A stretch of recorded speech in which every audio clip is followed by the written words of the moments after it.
Silent.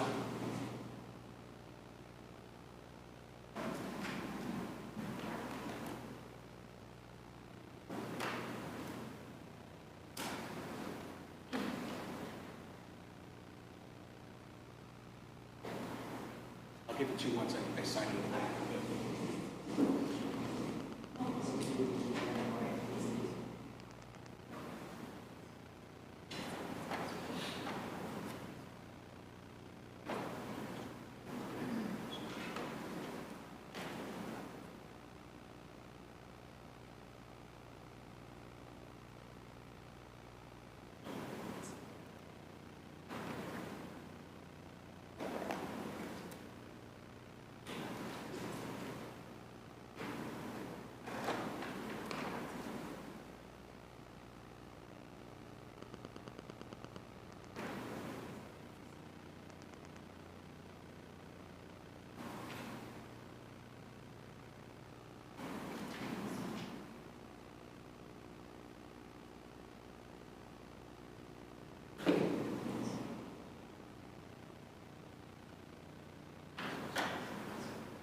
Board, all rise.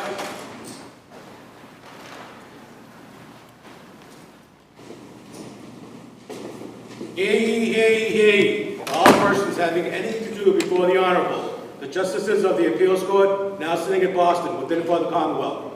Draw near, give your attendance, and you shall be heard. God save the Commonwealth of Massachusetts. Court is open. Please be seated. Good morning and welcome to the Appeals Court. I'm Judge Milkey. To my right is Judge Nyman. To my left is Judge Smith. And we are your panel on 4 of the 5 cases we are hearing this morning. There's a panel change for the 5th case, and the 6th case is off the list. I want to assure everyone that we have read the briefs and the record, so we are familiar with both your arguments and the facts.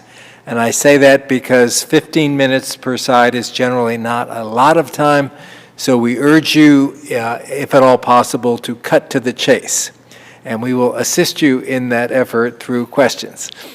That said, if you feel you have used your time and have nothing more to say, there's no shame in sitting down. As one of our ex-colleagues used to say, if you hit a home run, there's no reason to run the bases twice.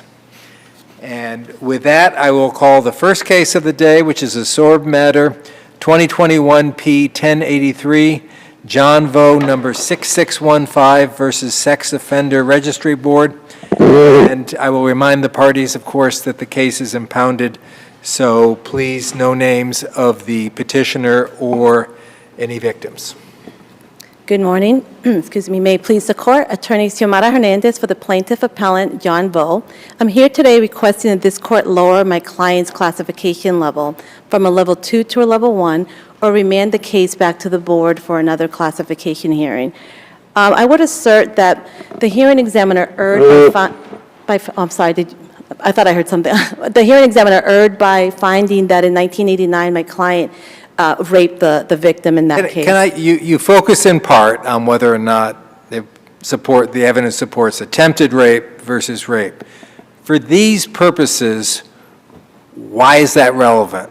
Well- I think we can all agree it's a great thing that the victim escaped, but Well, as you know, the hearing examiner found that my client poses a moderate risk of reoffending, and a reason for finding that was because in '89 and in 1997, he asserts that my client was guilty of rape. I would argue that my client was guilty of rape, but for the 1997 incident, not for the 1989 incident. In 1989, he did not plead guilty to rape. He pled guilty to assault with intent to rape, and also if But you again, read- why does it matter? If the issue is the risk of recidivism, well, that was... if it's a failed attempt, it's still an attempted rape, so. So, because the hearing examiner found that the reason why my client poses a moderate risk of reoffending is because he raped 2 individual victims, and I would assert to you, there's not sufficient information in the evidence to indicate that he actually raped the person in 1989. So that would be my assertion regarding that.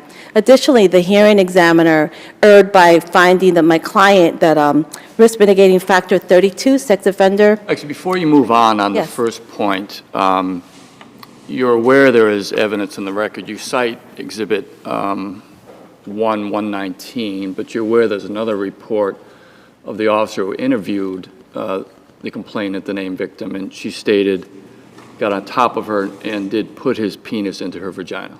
I mean, even that was a little bit, that's on page 123 of Volume 1.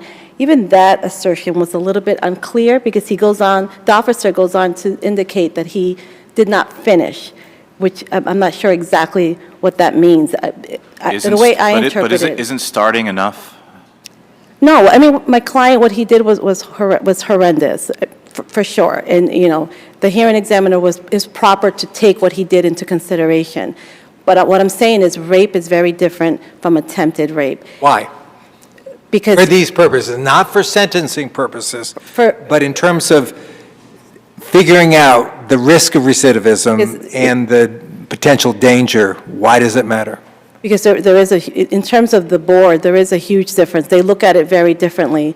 Raping is more obviously intrusive than attempting to rape. And again, what my client did, I'm not excusing what my client did. What I'm saying is there's not sufficient evidence in the record to indicate that it was in fact rape. And this hearing examiner found that my client raped 2 different people in 2 different years, and I'm just saying that there just wasn't enough. And I get that the rules of evidence don't apply to these hearings, but at least there has to be reliable, reasonable evidence that the hearing examiner relied upon. Again, my client did not plead guilty to rape. The charge of rape was actually dismissed by the prosecutor. And it's just unclear, if you read the record, it's just unclear if he actually did rape this young lady. And again, what he did to her was horrendous, and I'm not excusing it. So that there's that error, and I also would assert there's the error of not giving full weight to risk mitigating factor 32, which is sex offender treatment.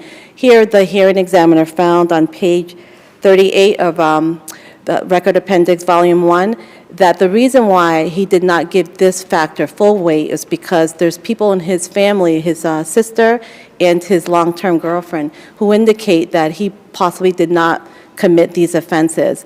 But if you read the regulation, the denial aspect of the regulation applies to the offender himself, not whether or not his family members are in denial. So I would assert that this wasn't a sufficient reason to not give this risk mitigating factor full weight. And I'm sure you read the record and you'll see that he does have, he was involved in sex offender treatment. He was very active in it and consistent. In addition to that, I would argue that the hearing examiner erred by failing to give full credit to risk mitigating factor 33. And one reason why he used for not giving that factor full credit was because not everyone expressed knowledge, the people who wrote letters of support, not all of them expressed knowledge that they were aware of his sex offenses. But yet, on page 39 of Volume 1, the hearing examiner also writes, Vo has a stable network of support, including family members and friends, all of whom are aware of his offense. So one part of the decision, he writes that not everyone's aware of the offense. In another part of the decision, he writes that everyone is aware of the offense. And I would assert there was sufficient evidence in the record indicating that he does have stable home situation and support How system. consequential do you think that was, where the hearing examiner did accept a level 2 classification, notwithstanding the fairly egregious facts, be it a rape or an intended rape? That alone would not have been consequential, but I think that combined with the other errors that I believe he made, including the finding that it was rape and also not giving full credit for sex offender treatment.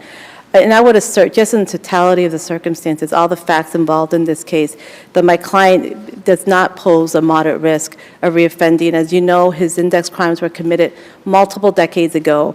One was committed in 1989, another in 1997. He's been free in the community for over 20 years and has not reoffended. He does have a stable home situation where he's been living with his girlfriend for 7 years and also lives with his son.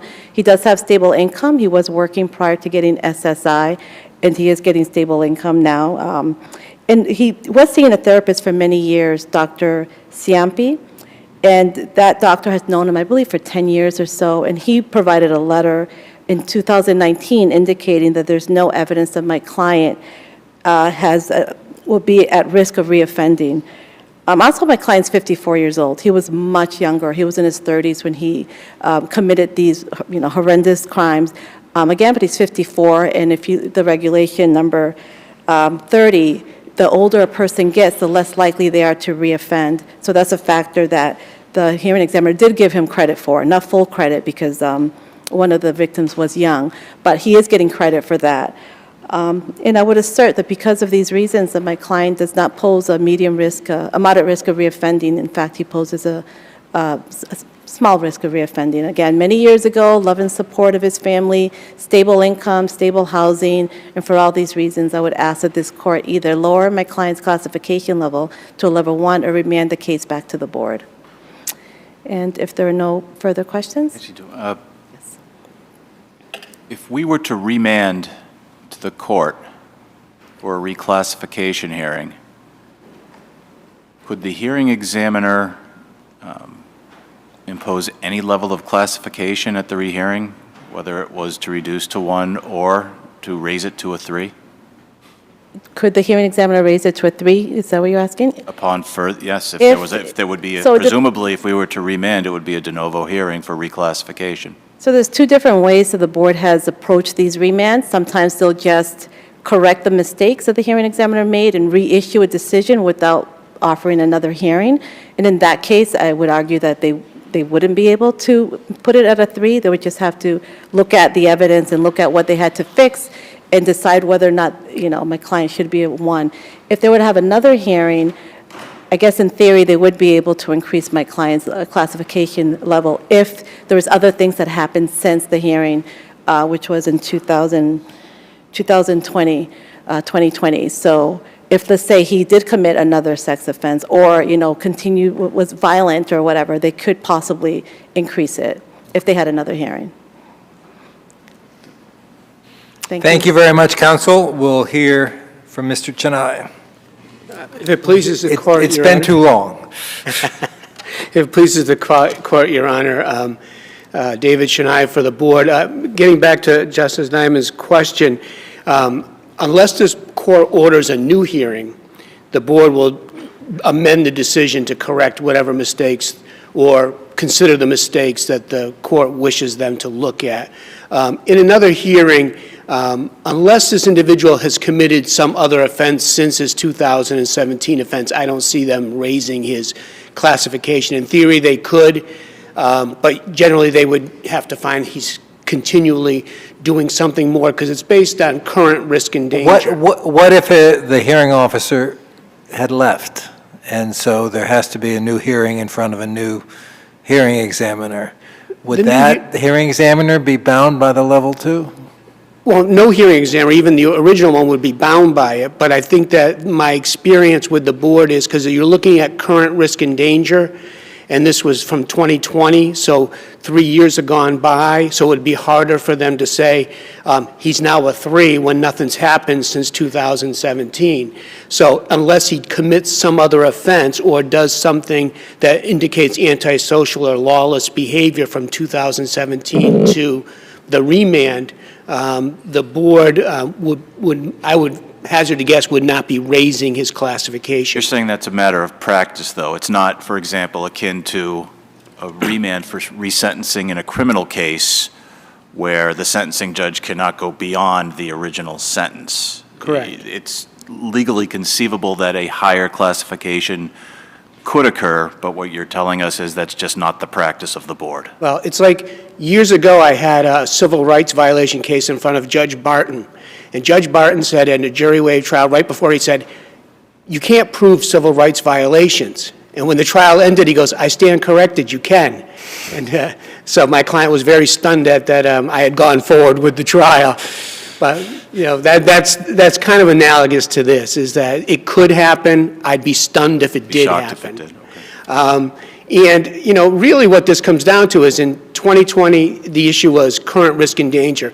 The old sex offenses are really the basis of the danger and risk he poses should he reoffend. But then you look at positive strides, what's happened in the interim. And unfortunately for this individual, from 2004, when he was classified as a level 3, he still committed crimes. He had a possession of Class B, which was continued without a finding. I think he had a sexual conduct for a fee. He had a failure to register as a sex offender. He got 30 days. But more importantly, he had the 2017 assault and battery against his girlfriend, who was pregnant at the time. And that's a big flag for the board, because it shows not only antisocial behavior, it shows lawlessness, and the ability to act with no regard to the safety of others, and hostility toward women. And again, you tie up the 2017 case with his 2000 assault and battery against another ex-girlfriend, another girlfriend at that time. You put those two together and he shows a pattern of hostility. There's some years between them, but he still shows it. As for the, interestingly enough, the third sex offense, which is the most horrendous of them, in 1998 he got a 5 to 7. Within a very short time of his release, he committed the sex offense against the girl, the 14-year-old girl, which was a violent sex offense. So he does have, beginning the hearing, a high level in danger and a high risk because of the sex offending behavior, because of his criminal record prior to that. But again, the hearing examiner starts looking at the positive strides. He did participate in sex offender treatment. He didn't complete the treatment, so he doesn't get full credit for that. He had aged to 53. He didn't get full credit for that, but he did age enough where he got some credit for that. The hearing examiner gave some credit for his support network, but was concerned because nobody in the support network talked about the guidance and support they would give to help him for rehabilitation and to prevent him from reoffending. And two of his most closest people, his mother and his sister and his fiance, both said he was wrongly convicted of the crimes. So, but the hearing examiner still credited him somewhat for that and gave full credit for his current stability. And that's where we get to the level 2. Looking at this as a whole, the whole picture, in 2020, I can't see a hearing examiner ever making him a 1 because of the continued, not only the continued criminal behavior, but that 2017 case, it's like a giant red flag for SORB regulations. And I think I've covered all of these issues fairly well in my brief, so if there's unless there's any further questions, I'd be more than happy to rest on my brief. Hearing none, thank you both very much. The case is submitted. Thank you. Our next case is Commonwealth v. Dixon, 2020 P. 1190.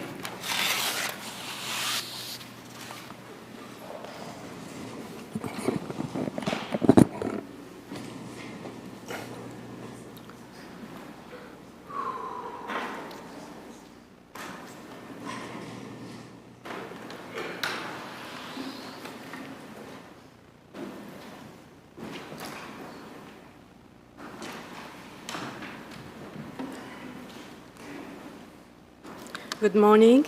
Morning. Estera Halperin, from Mr. Dixon. May it please the court? I raised one issue in this case.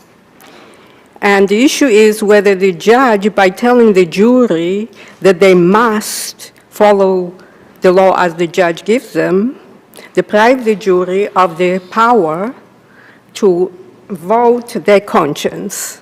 Now, I would say that whatever the Commonwealth addresses in their brief will basically agree with this, that there was no objection. In fact, the defense lawyer had a strategy to concede possession with intent to distribute the marijuana.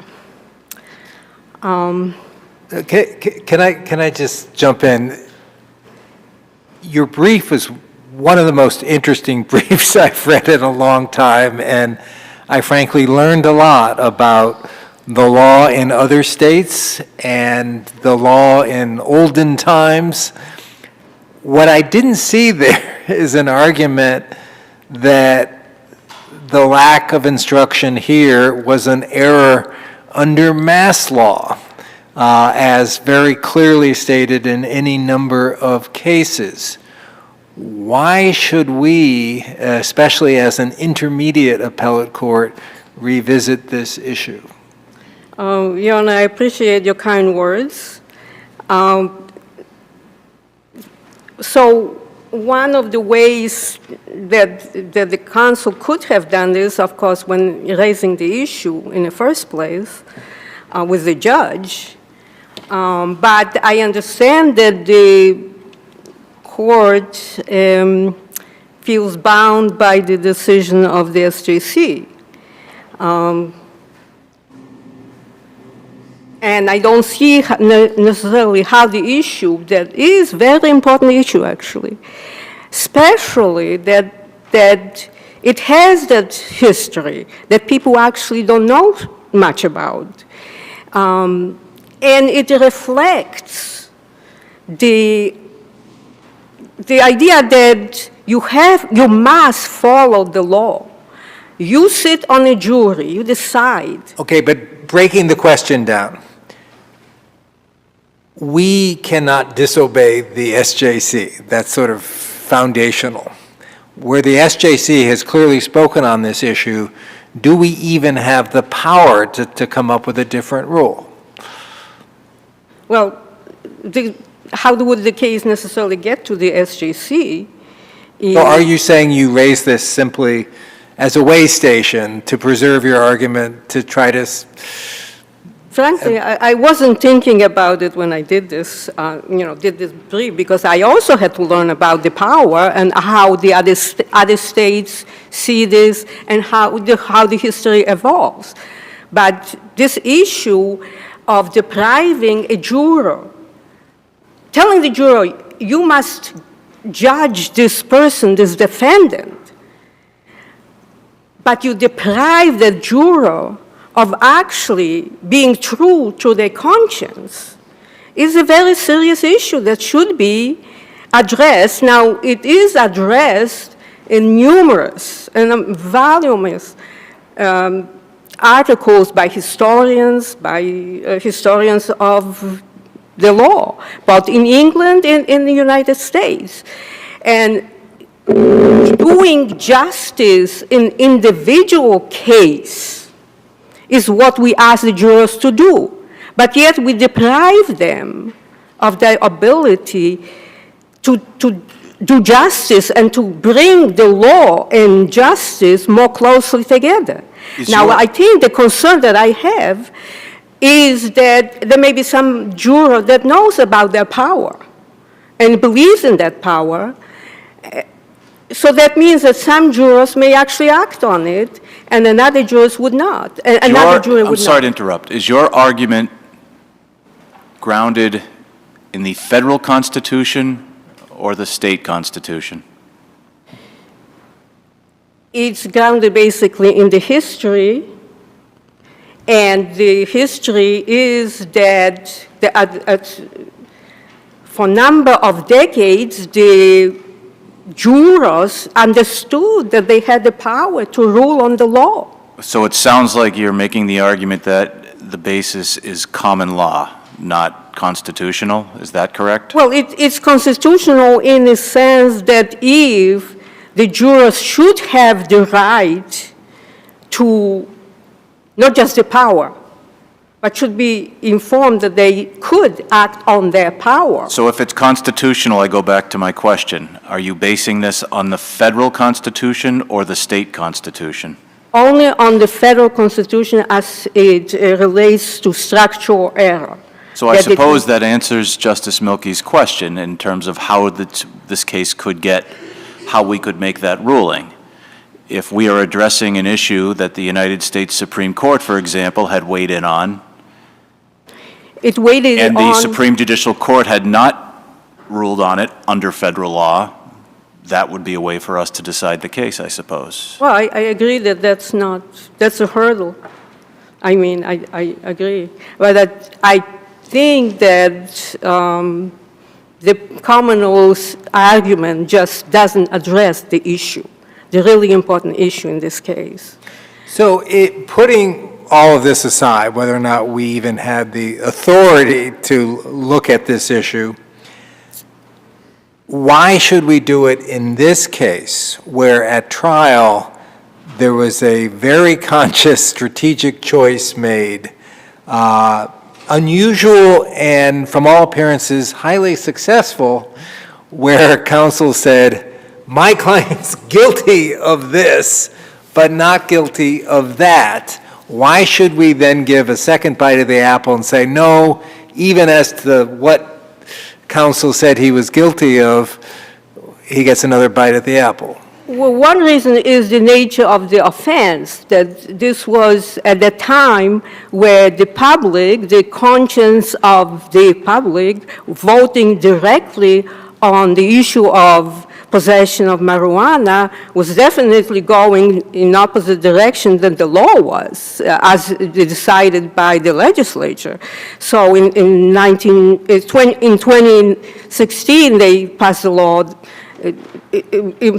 They voted, the people voted to allow possession of marijuana. So there was a sort of a dissonance between the public and the legislature. So possession of marijuana wasn't at that point something that But this the was jury not, could have actually, if informed about their power, could have actually returned a not guilty. We don't know. But as Your Honor said, lawyers don't know the history, and they actually never question when the judge says, you must follow the law. In this case, the judge also said that I find actually unusual, a little bit unusual for the judge to say that you shouldn't worry about, don't concern yourself with the sentence. That's sort of saying, well, how can you tell the jurors not to be concerned about the consequences of the action? But the judge's instructions were what lawyers accepted. And it's really about educating the public and the lawyers.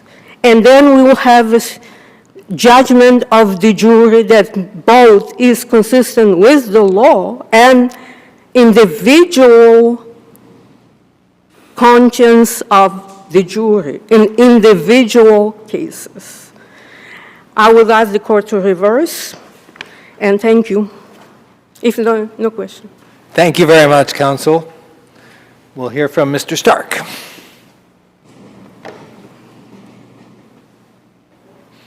If you could tilt the mic, it's directional. Thank you. Good morning, Your Honors, and may it please the Court.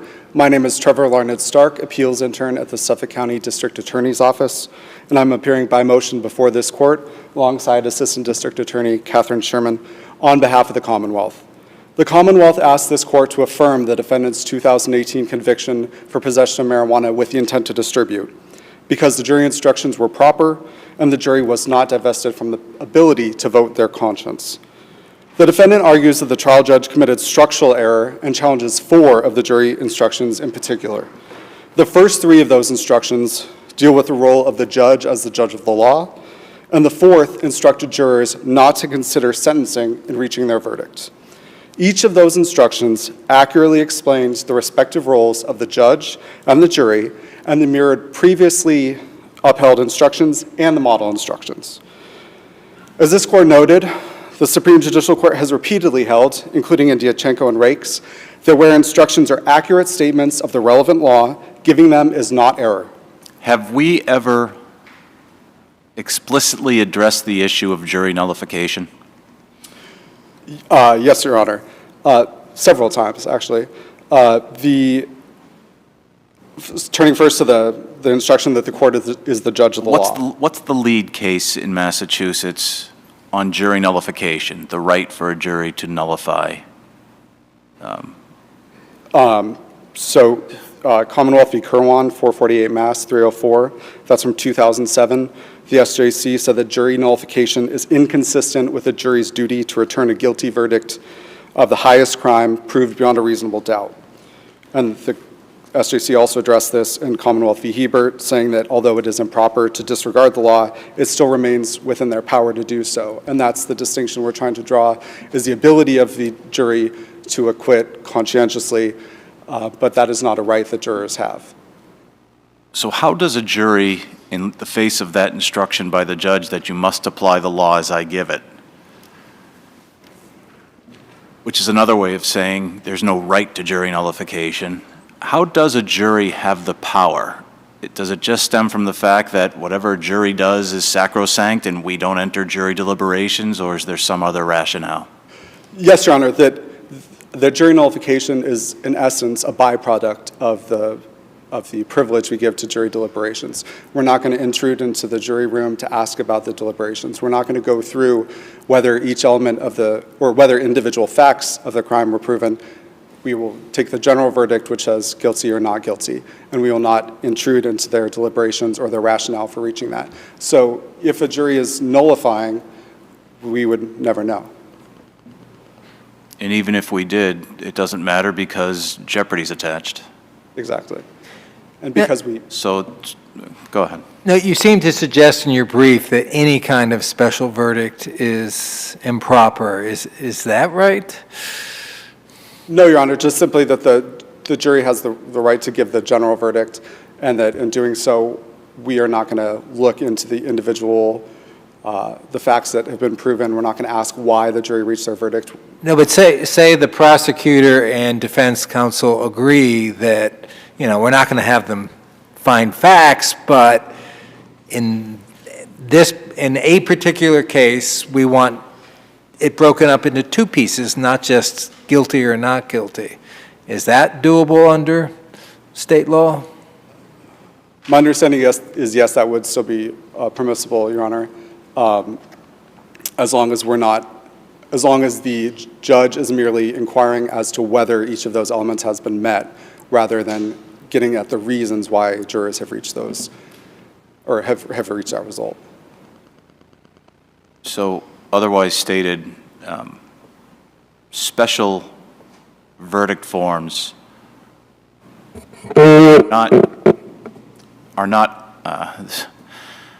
special verdict forms may be allowed in criminal cases, correct? That's my understanding, Your Honor, yes. Okay. Second, just to address the nullification, the Commonwealth just argues that the defendants argued that the jurors were divested from the ability to acquit here, and that is belied by the evidence on the record and the fact that the jury did find the defendant not guilty of 2 of the 3 charged offenses here. Pending any other questions from the court? Okay. The Commonwealth rests on the brief, and I'd like to thank you for allowing me to appear. Thank you both very much. The case is submitted. And welcome to the world of appellate advocacy. Our third case of the morning is 2022 P652, Gurney versus Sykes.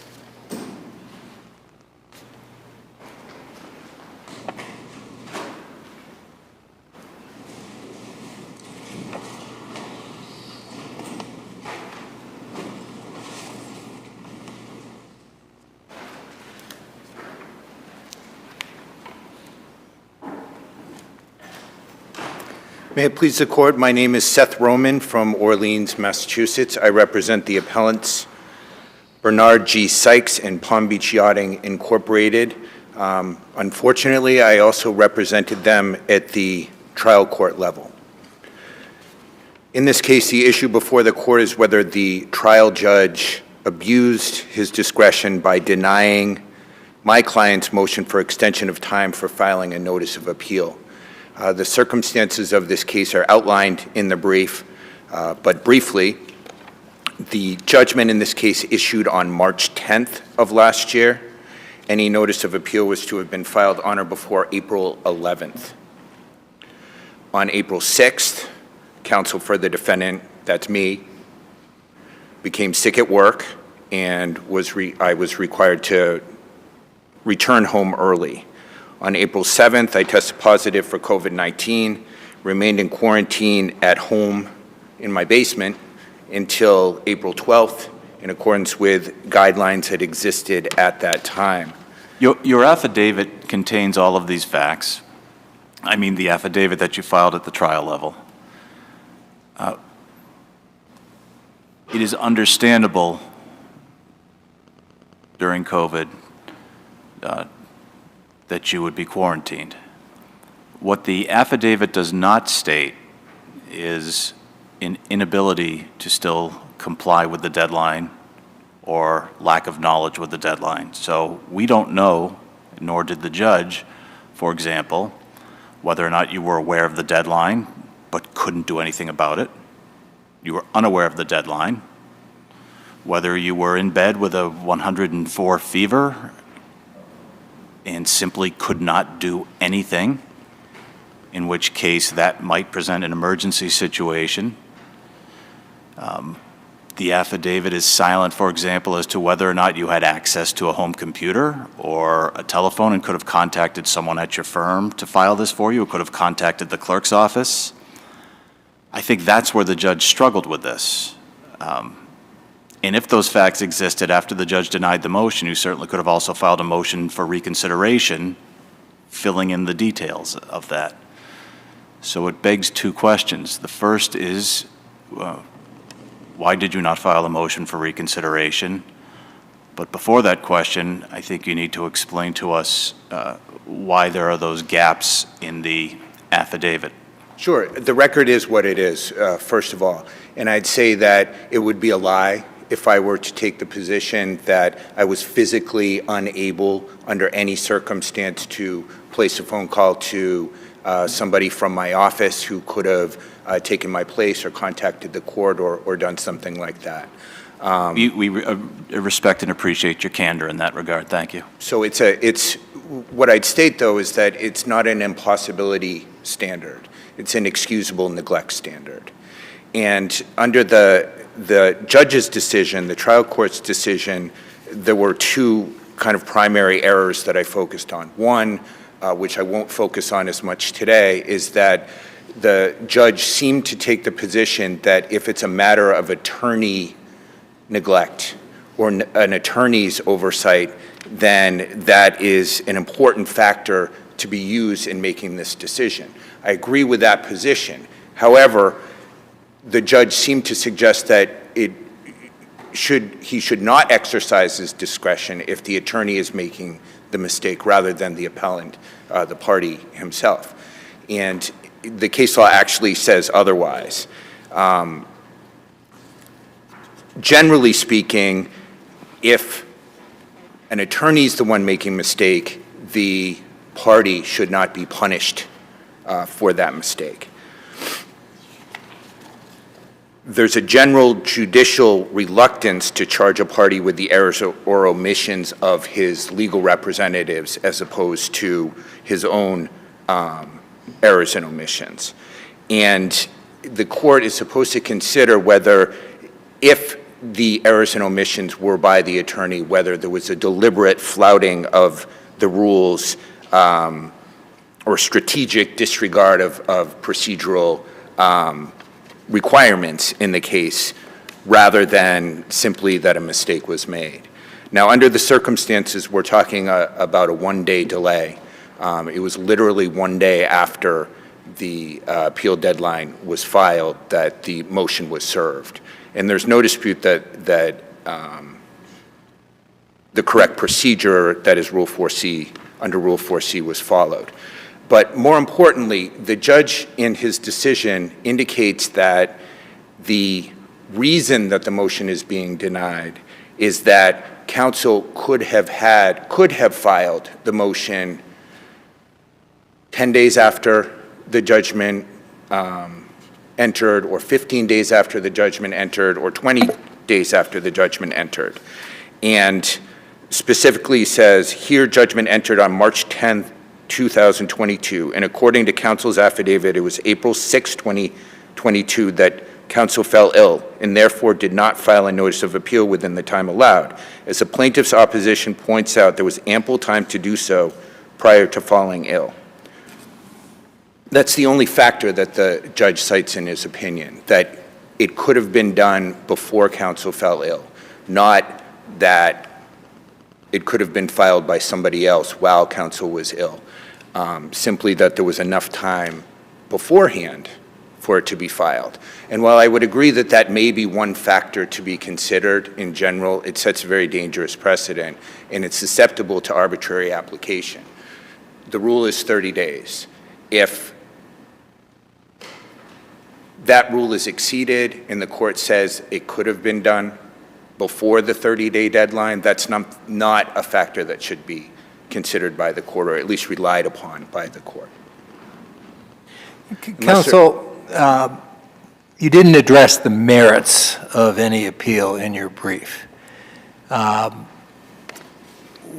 Generally speaking, we have an interest in saying that meritorious appeals are not thrown out on technicalities. We also have an interest in not allowing frivolous appeals go forward regardless. I know you haven't briefed the merits, but I've read Judge Gildea's summary judgment ruling. You chose to seek to appeal. You must have a sense of what your strongest argument would be in any such appeal. What would it be?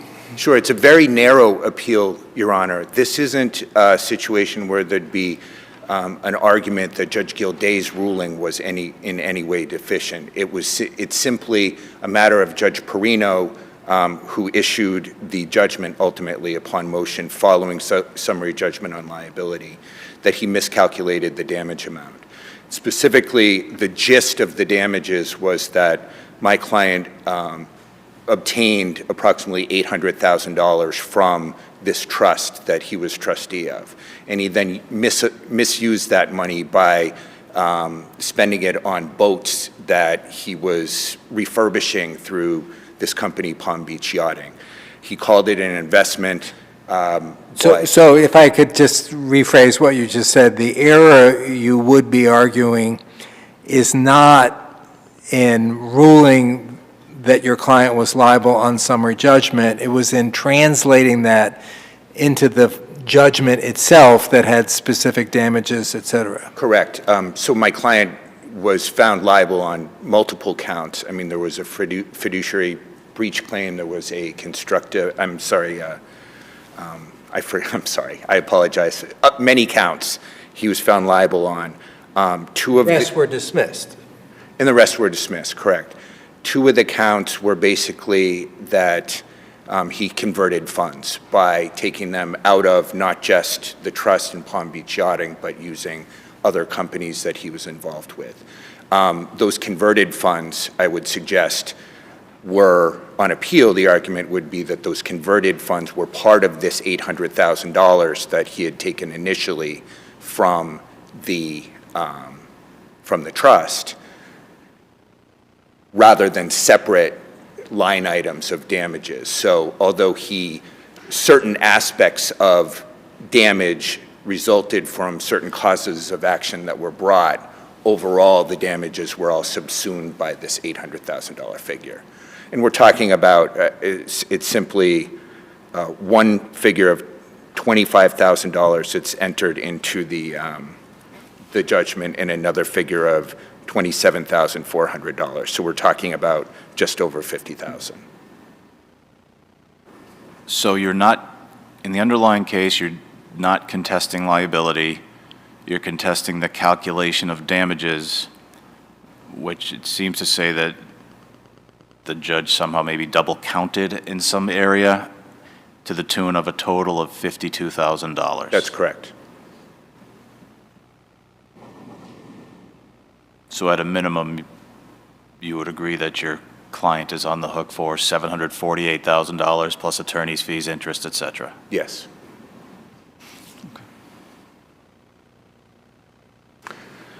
Unless there are any questions, thank you. Thank you very much. We'll hear from Ms. Hirsch.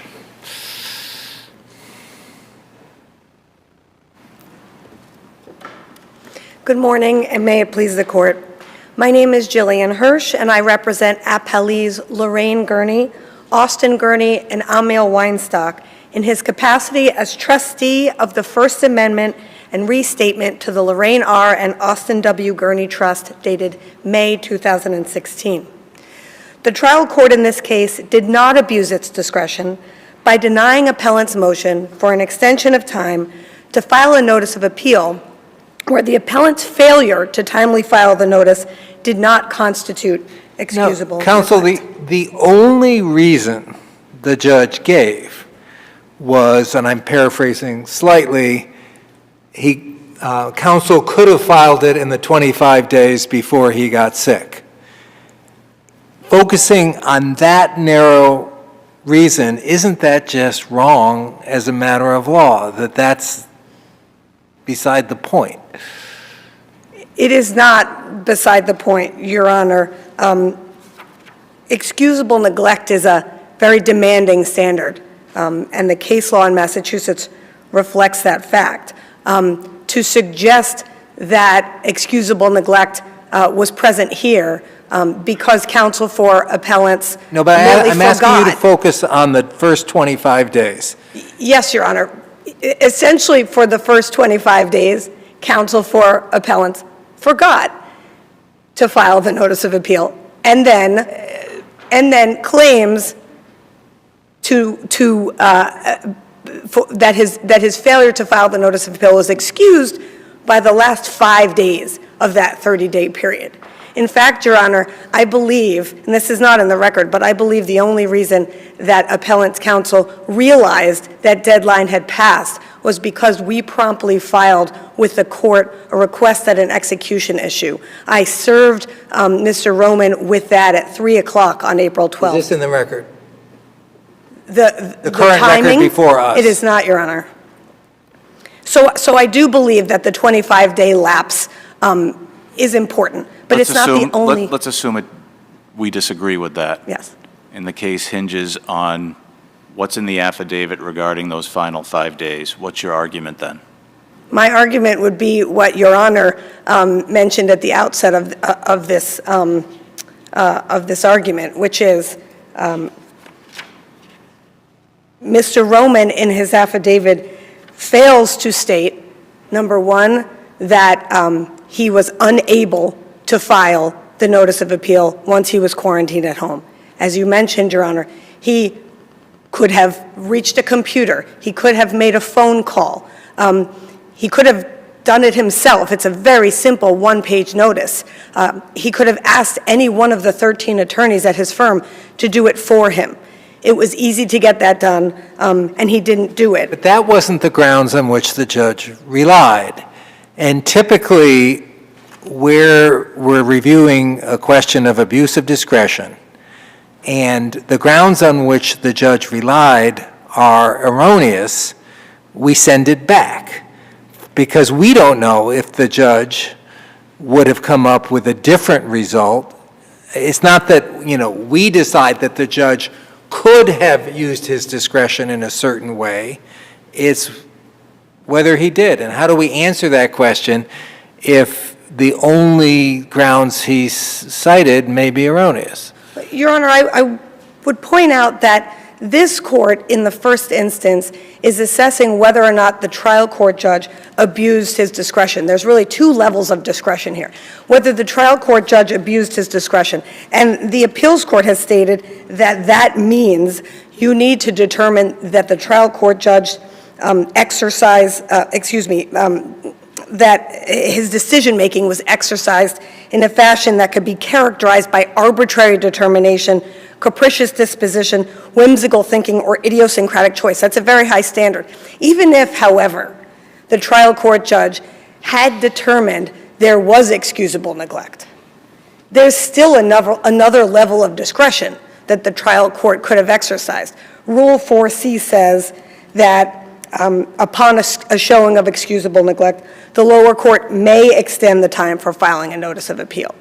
So there's another level at which the trial court could have said, even if it had determined there was excusable neglect, I'm still not going to extend this deadline, because there is a purpose for Rule 4, and that is to put the parties on notice, and in particular the appellees here, that the case is over, that they can move on, that they cannot be beholden to the burdens that are placed on them by this appeal. Now here, we filed this case now nearly 5 years ago, and we did so because my clients suffered significant financial damage as a result of the appellants here. During the pendency of this lawsuit, my client, Lorraine Gurney, has become significantly more ill, and the trust funds are dwindling. And she was finally able to... Is this in the record? This is in the record.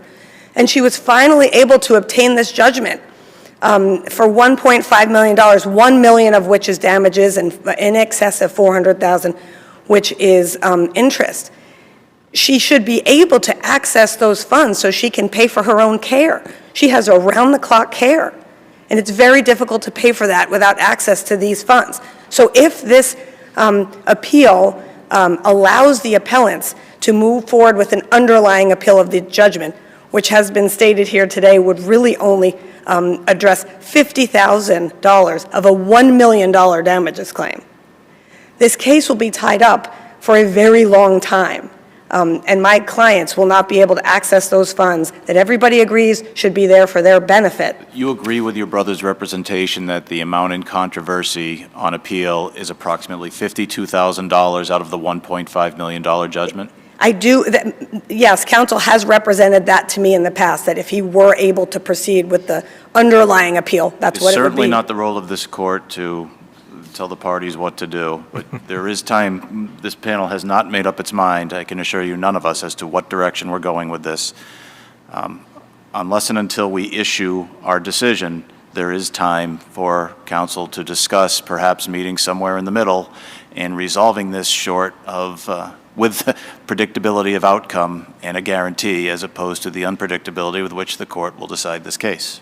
We have been engaged in those discussions for a very long time, and unfortunately, they haven't come to fruition. But we're at an inflection point where we either allow the appeal to go forward or we don't. And we will do our job in sorting through these issues, but as Judge Nyman is suggesting, it would probably behoove the parties to keep those talks alive. We agree with you, Your Honor, and if we could get some commitment from the appellant, that would happen. It's not for lack of our trying.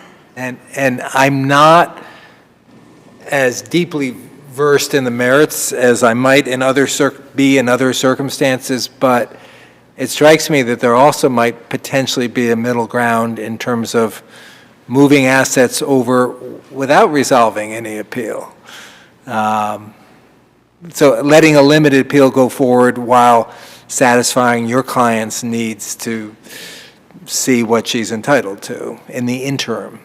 So I don't mean to tell the parties where they should go, but I just We urge you to be appreciate- creative. We appreciate your guidance. There's one last point I would just like to make, and that is with respect to counsel's suggestion that ordinarily parties are not bound by the mistakes or inaction of their counsel. And I would just like to point the court to the Commonwealth versus Trussell case cited in the papers. That is wrong as a matter of law. In that case, the appeals court said in civil cases, the parties ordinarily are bound by the actions or inactions of counsel. And in fact, all of the cases that are cited in our papers and in the court's decision that deal with this precise issue, counsel's mistake leading to a failure to timely file a notice of appeal, are instances where the parties are bound by the consequences of their counsel's inaction or mistakes.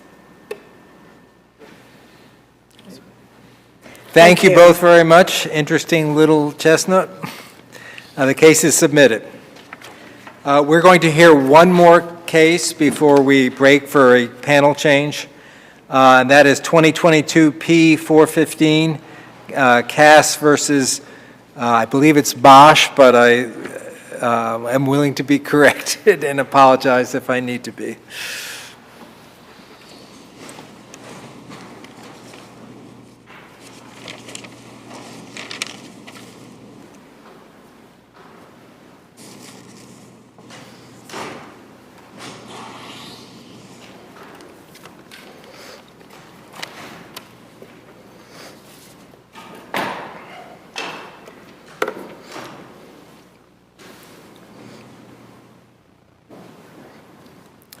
Mr. Cass. Good morning, Your Honor. May it please the court.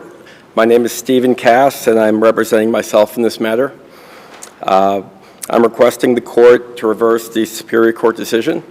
And there are 3 incorrect decisions made by the Barnstable Superior Court judges, which I'd like to address.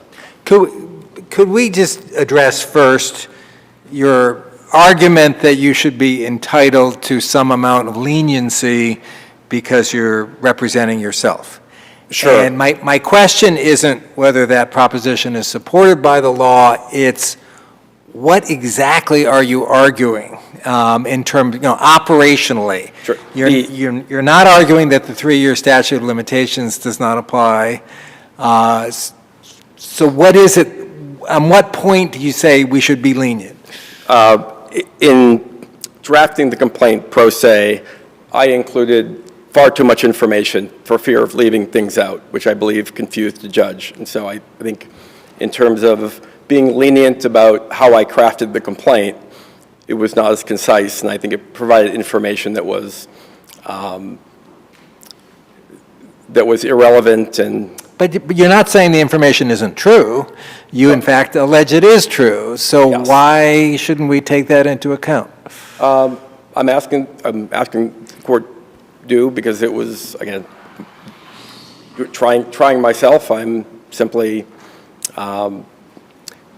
included extraneous information that, like I said, I believe confused the judges in making their decision. I mean, whether or not the judge was confused really doesn't turn on whether you're pro se or not. Okay. Fair. So the 3 decisions, the first was the statute of limitations, and that was the main one. And the case hinges on confidential communications, emails and police reports.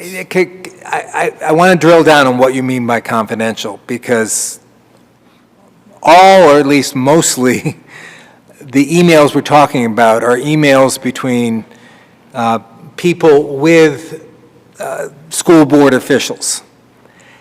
And those are not confidential.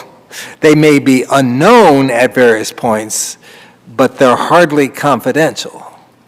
They're confidential until I received them, and I tried my darndest to get access to them, and that was refused over and over, as I stated in the record. So to me, they were confidential because... Were there any public records requests prior to February of 2018?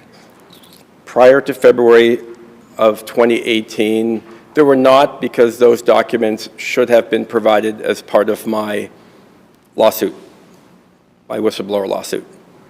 So there was no reason to have public records requests because the documents pertaining to Scott Parsegian and his communications with the football parents, those documents should have been provided with that package of information, and they were not. But none of the current defendants in the case before us were a party to the federal court case, correct? They were not. In fact, I didn't learn of what they had done and what they were doing until I received that first packet of information on February 28, 2018.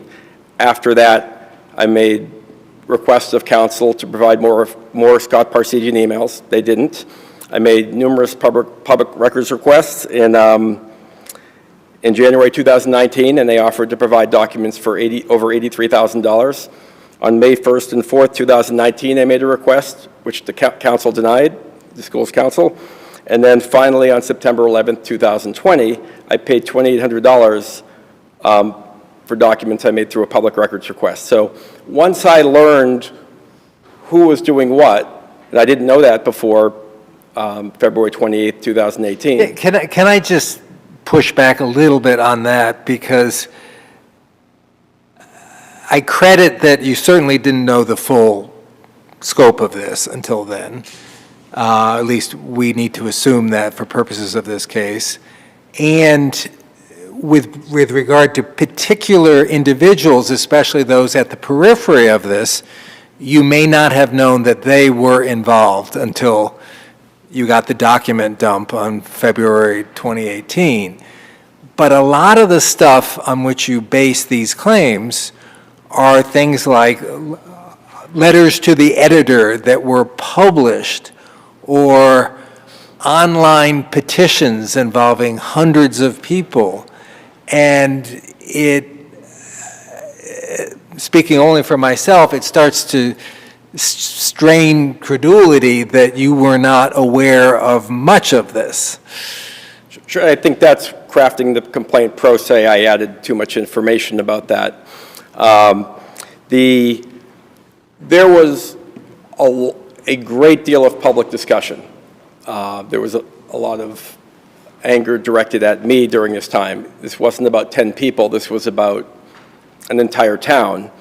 And they were going to the supermarket, going to pick up a pizza and having people swearing at you and calling you terrible names. And this went on, and those people are not part of this case.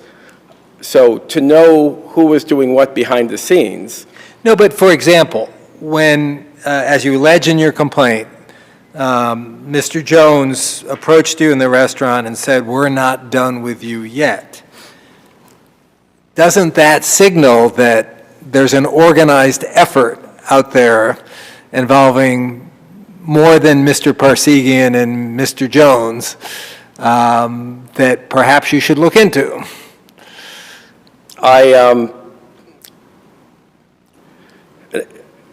In February 2018, those documents arrived, and I realized who the people were who were behind it. There were plenty of people like Mr. Jones who said some pretty terrible things to me. So whittling it down from 100 or hundreds of people to these 10 was not easy. And when I received the documents, I knew who was doing what, and I pursued them for 2.5 years, and they wouldn't turn them over. So in terms of knowing what was going on, I had a sense of who was doing things in February 2018, but I needed more emails, and they were never turned over until I paid a good deal of money for them. So this was kind of a town-wide thing going on, lots of comments, lots of anger, and to know who was doing what. And I would have had no idea that several of these people were involved in any way until years later. So, now, I mean, why, for example, wouldn't a simple Google search have led you to the online petition? So I was aware of the petition. I was aware of the petition, and I was aware of 3 articles that were written in one by Jenny, one by Katrina, and one by Beish. What I didn't know until several years later is that these articles were not public opinion documents. They were written in conjunction with a football coach. They were simply retaliation. In fact, Mr. Parsegian wrote the one that Mr. Katrina published. So until I had the information, which I suspected, but I didn't know, that the football coach was up to something, once I had the information that these were not people issuing public opinions and writing things in the paper, I didn't feel I could bring a claim until I had knowledge that the football coach was behind this, that he was the one who was providing the facts or writing the documents. And there were plenty of other people who wrote comments and did things that were opinions, that I have no evidence that the football coach was behind. But in this case, I have evidence of the documents that were online that the football coach was integral in having those published and providing his facts, and his facts were to discredit me publicly. To discredit me publicly. What if someone from the town has spoken to the football coach and happens to agree with his opinion and expresses that in an email to the board? Why is that actionable? Or expresses that in an email to the school or to school employees? Why is that actionable if it is indeed their opinion? They weren't... I mean, I've read through the emails. Sure. And at least as to some of the defendants, let's put it this way, I think a number of people would be surprised that their vocal and perhaps even unfair statements that they make in emails to school boards and to school employees could serve as the basis not only for a defamation action, but for derivative claims stemming therefrom. I'm concerned a little bit about the chilling effect that this might have. I think it's, first of all, it's the conspiratorial element of this. It's not one person making a comment. It's all of these people doing it virtually simultaneously several months after my employment situation was public. This was not done while my employment matter was being discussed. This was several months later, right after several articles in the newspaper were published about the football coach. So this was really not commentary on me. It was retaliation because unflattering information was published. But the retaliation was the subject of your federal court case, which was eventually resolved, as you know, through a settlement. So the retaliation aspect is... The retaliation was employment retaliation. This was retaliation on my character. No, I hear you, but it's just as a follow-up to Judge Nyman's question, opinions, generally speaking, are not actionable. And I mean, undoubtedly, there are a lot of people, perhaps on this bench, who think I'm an incompetent judge. I don't like that, but I can't sue them for that because they're entitled to their opinion. There are dozens and dozens, hundreds of people who offered opinions in this case who are not part of this lawsuit. These people formulated blatant lies to discredit me with the school board at a time when the job was still open. They had kept it open. My lawyers were speaking to the school board, speaking to their lawyers about having me reinstated. And the lies that using fake names on the internet, Mr. Goldstein, not liked by students or coaches. Okay, if he had said not liked by my 2 children, that's a very different statement, and that's how most of these statements are. Had they been provided some context in fact, they might not be defamatory. But these individuals... Do you question your status as a public figure for these purposes? I do, in that the school, I was a part-time athletic director. I got paid average money. I was just a person doing my job. That would make every teacher, every person at the school a public figure. I was not considered at the level of assistant principals or other department heads. I was a part-time... Isn't this whole debate wrapped up in what policies the town was going to adopt and enforce in terms of outside fundraising and that sort of thing. So, I mean, this was sort of a civil war in Wayland fought over these issues. And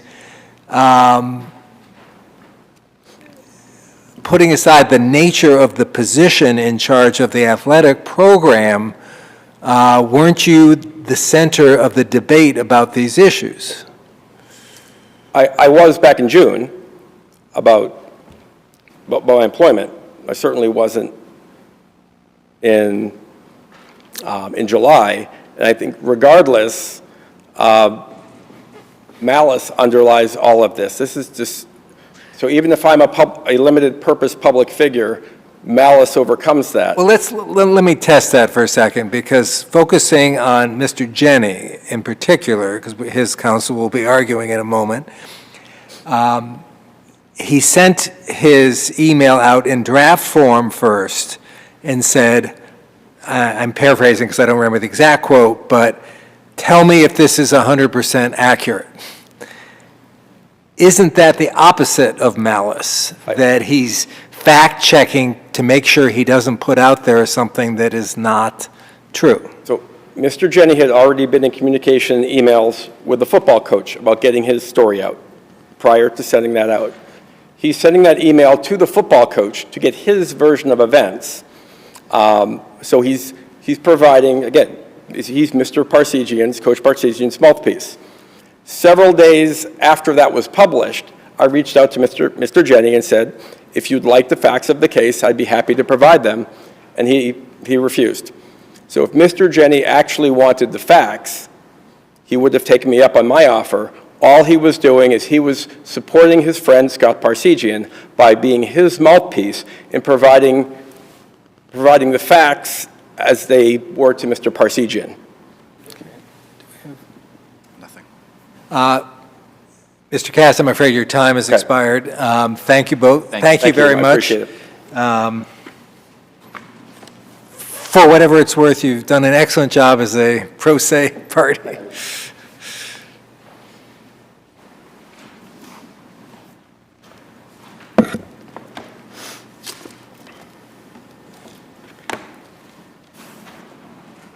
Good morning, Your Honors. May it please the Court. Michael Pino, representing defendant appellee Chris Jenny. And given the number of defendants and our limited amount of time, I am going to be speaking on behalf of as many of the defendants as questions I feel You may want to comfortable pull the microphone up and speak Sure. a little bit louder, please. Can I just ask you how that came to be, given that your client is on the spectrum of potential culpability here toward one end of it, a fairly peripheral player in this, as best I can tell from the complaint? Certainly, Your Honor. We've been conferring amongst us. We realized 15 minutes divided 6 ways wasn't going to get any of us very far. And, the consensus was that I would take the lead. And I have familiarized myself to the best of my abilities with the allegations against everyone and the record evidence against everyone, and I'll do my best. And in furtherance, many of the issues are common to all of us, the legal issues. And with that, I think I'd like to start with one of your questions, Justice Milkey, which is the evidence in the complaint, really, the allegations in the complaint that speak to Mr. Cass's knowledge. And I want to focus on 2 aspects of that, his actual knowledge, and then also the extent to which he knew enough to be on inquiry notice and with the exercise of reasonable diligence could have found out more. So with respect to his actual knowledge, and I'm relying solely on the allegations in his complaint, he alleges in the introduction that he was aware of hundreds of anonymous comments in online media attacking him. He's just acknowledged that he knew of an online petition signed by 460 individuals supporting the very same Wayland Public School administrators who had decided not to renew his contract. He knew of the letters to the editor that were published in the local newspaper, including the letter published by my client, Mr. Jenny, to whom Mr. Cass responded the moment it was published, noting that he had seen it and asking to speak with Mr. Jenny about it. There likewise were published letters to the editor. Can I just ask you a detail on that? Yes. We know he reached out to your client the same day it was published. My recollection is there was not an express admission that he had seen the article. Is that correct? I believe in his email requesting the meeting, Your Honor, he referenced that he was writing in connection with today's publication or today's newspaper. I can verify that, but we know yeah. sites. Also, with published letters to the editor, Alan Katrina, Dennis Beach, and then Ben Downs, who Mr. Cass alleges wrote his letters using a pseudonym, but that pseudonym was unveiled in a published newspaper article in early 2016, also outside the 3-year period. So I believe it was November 2015. It was unveiled. It may have been, Your Honor. It may have been. So 4 of the defendants in this case, the defamatory statements included published, comments made in published letters to the editor. 3 of the other defendants were people who Mr. Cass knew to be antagonistic to him, and I'm referring to the football coach, the head football coach, Scott Parsegian, Clayton Jones, a defendant, and he's the one who, I believe you referenced, Justice Milkey, allegedly confronted Mr. Cass in the summer of 2015 and said, "We're not done with you yet." And also Francis Gill, who Mr. Cass also alleged confronted him in Detroit. So I realize you do not represent Mr. Goldstein, but just using him as an example, as best as I can figure from the complaint, he was a somewhat peripheral character, even though a coach, and the knowledge, there's no evidence that that Mr. Cass was specifically aware of Mr. Goldstein's role until at least February of 2018. How do you address the argument that the public records law is fine in theory, but a lot of public officials don't always jump over hurdles to give prompt responses? And as you're thinking about that, I issued an opinion this week that dealt with a 4-year effort by a different city fighting a public records request. So I have several responses to that, Your Honor, and you're correct. There's nothing in the complaint that alleges Mr. Cass was aware of Mr. Goldstein's email. What is in the record, though, is that he was on ample notice that literally hundreds of town residents were speaking out and signing petitions against him. That put him on inquiry notice, and if he could have, with the exercise of reasonable diligence, discovered the specific facts needed to assert these claims, he had an obligation to do so. Now, he's acknowledged in court, to his credit, that he did not even submit a public records request until 3 years after the events in question. Had he done so in the moment and had public officials dilly-dallied in responding to those record requests, we'd be having a different discussion right now. But the fact is he did not. And he doesn't get to wait 3 years knowing all of the hubbub that was breaking in Wayland at the time and not do anything to try to identify the specific speakers if, as he knew, people were making defamatory statements, or at least he alleges they were making defamatory statements. So Mr. Goldstein, to be succinct, Your Honor, falls into the reasonable diligence inquiry notice prong of the discovery rule. And Mr. Cass knew enough to dig, to investigate, and try to find out. Now, the other thing I would add, Your Honor, is there are 2 procedural paths available to Mr. Cass at the time, and he was represented by counsel. One, he could have relied on the published allegedly defamatory statements he knew about and filed an action naming the known speakers and a series of John Doe defendants, names to be provided later after he learned more about who had spoken out against him. That's one path he could have taken. Second path, and remember he was represented by counsel in the federal case, when those documents were produced in that initial federal action in discovery, he argues with the timeliness of that production, but he ultimately received them. He could have, with the benefit of his counsel, amended that complaint. That amendment would have related back to the filing of the complaint, no statute of limitations problem. He didn't do that either.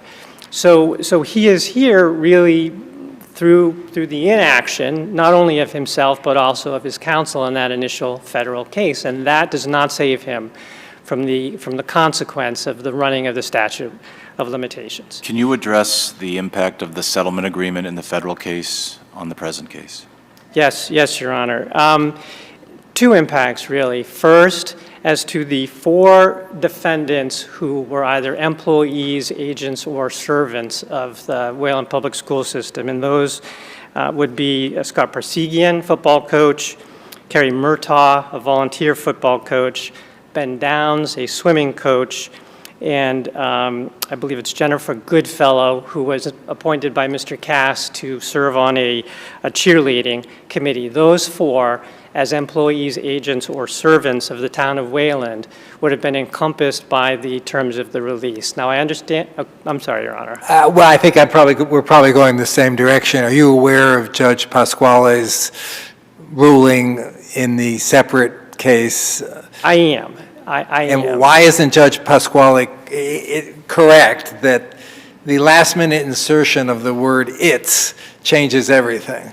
I would counter your citation to Judge Pasquale with my own citation to Judge Saris of the federal court, who dealt with that issue quite specifically in her decision accepting the report and recommendation of Magistrate Judge Bohl to dismiss both of his federal actions. So as you probably recall, he filed 3 consecutive actions or simultaneous actions in February of 2021. 2 in Middlesex Superior Court, both removed to federal court, assigned to the same judge, Judge Saris, who had presided over his initial federal case. The 3rd action was in Barnstable, and that's this case. Judge Saris, in adopting Magistrate Judge Bohl's recommendation that his twin federal complaints be dismissed, dealt precisely with the wording of that settlement agreement and release. And she noted grammatically the use of the word "it's," it's a singular, as opposed to "their," which would be plural. But she also noticed that the word immediately following the "it's" was "respective." So it releases list of several inanimate entities, and then it goes on to say, and its respective agents, employees, et cetera, using the plural and respective, as Judge Saris pointed out, typically refers back to more than just one. No need to use the word respective if what followed was only intended to refer to one of the defendants. And she also made the point that contracts need to be... So it sounds like it's ambiguous. No, Your Honor, she concluded otherwise, and she did so by noting that contracts are supposed to be interpreted contextually and consistent with the intent of the parties. And it didn't take her long to conclude that it was the intent of the parties to release all claims against all parties arising out of the allegations in the federal lawsuit. And I'm biased, but I think she was spot on, Your Honor. A parallel point, an accompanying point, has to do with claim preclusion. That doesn't turn on the language of the settlement agreement and release. It turns on the fact that all of the claims asserted in the 2021 cases, the 2 federal... Would claim preclusion apply to the extent that the claims against the public officials in this case were in their personal capacity? It would, Your Honor, because Mr. Cass has alleged a unitary conspiracy encompassing public officials and individuals and private citizens. And you can see that if you compare the conspiracy count in this case with the conspiracy count that he alleged in his twin federal actions, the first of which was against members of the Wayland School Committee, and the second of which was primarily against members of the Wayland Police Department. If you match up his allegations in those 3 conspiracy counts across all 3 actions, they are extraordinarily similar. So he's alleging a unitary conspiracy, and Magistrate Judge Bohl, adopted by Judge Saris, again, wasted no time in concluding that his conspiracy claims arose out of the same common nucleus of operative fact as the claims he asserted in his initial federal case. All of this has to do with the non-renewal of his contract, the ensuing discussion that occurred, and his claims that that was defamatory and caused him emotional distress and interfered with his advantageous relations and all the rest of it. Magistrate Judge Bull, common nucleus of operative facts, conspiracy, sufficient commonality of parties, claim preclusion applies, even though she, like Judge Pasquale, went off on the grammatical detour in connection with the language of the settlement agreement and release. She put that to one side and said, basically, I don't need to go there. I have claim preclusion. And that is also, in addition to the statute of limitations, sufficient basis to dismiss his claims. So I believe that takes care of the impact of the initial federal case, both the settlement agreement and the claim preclusion issues. This obviously may not be your hunt, but I have to ask it anyway. In terms of the settlement agreement, the amount of the settlement was blacked out. And it appears that the parties to the settlement agreement consider it confidential. How is that possible under the public records law that a municipality can resolve a claim against it and keep it secret? Your Honor, I think you're correct, not my area here, but I will point out it's not public anymore. Mr. Cass attached an unredacted copy of that settlement agreement in litigation. I believe he filed against the law firm who had represented him in the initial federal case. There was a dispute. They had a falling out after the federal case was over. He attached an unredacted copy of that settlement agreement. So the amount is out there in the public domain.